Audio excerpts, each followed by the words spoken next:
for some reason, why in the world would you oppose a law that would deter a tragedy like that?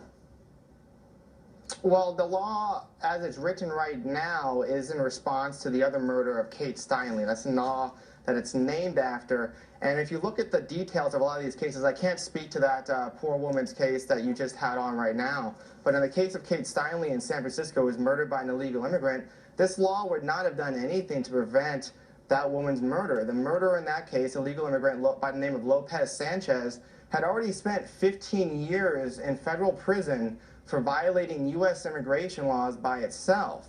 That's about the maximum penalty, near the maximum penalty that will be in this new law if it actually goes onto the books. So it's really unclear how this new law is actually going to prevent these types of tragedies happening in the future. Well, because if someone gets out of prison and remains illegal in his status, he will be deported. And then if he comes back, he will go to prison again. So the principle is pretty clear. We're going to enforce our laws, and why wouldn't we? What's the argument against enforcing our laws?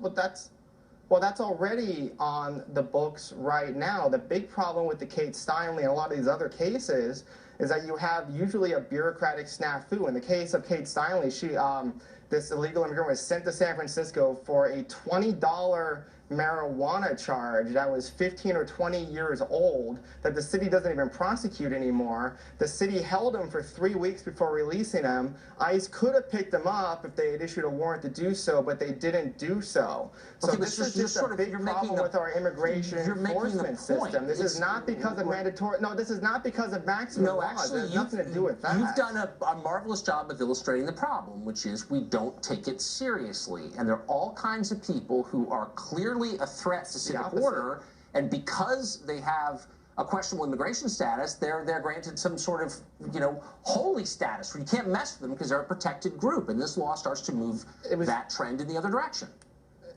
It was the exact opposite in this case. They wanted to make sure they convicted him of every possible crime he was guilty of in the United States. They overreached by taking a look at crimes that weren't even being enforced anymore in California. And then he wound up with a gun in Fisherman's Wharf and killed a girl who did nothing wrong. Yeah, I got that. So the point is the federal government had an obligation to make sure this guy wasn't in our country. They didn't. He killed a girl, and here we are.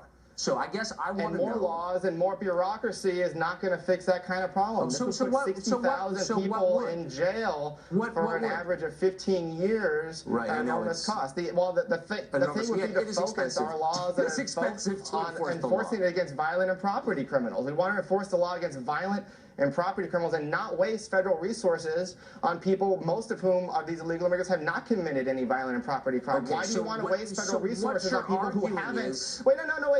Why do you want to waste more resources on people who haven't committed a violent and property crime? Well, let me say, Alex, that I don't. That's going to cause more death and destruction. If you let me speak, I don't accept your premise that it's a waste of federal funds to enforce federal law. That's the whole freaking point.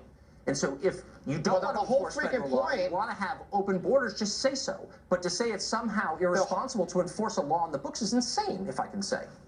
The point of the law is to save American lives, prevent murders and crimes that actually hurt people, like that poor woman that you have on, not to punish people for violating labor market regulations. Every dollar you spend on putting an illegal immigrant in jail, every dollar you spend putting an illegal immigrant in jail for a non-violent and non-property crime is a dollar that could be spent on a real criminal. You're wasting but somehow, we were too mean to the guy who killed Kate Steinle for bothering with some weed violation. We let him out and then he killed the girl.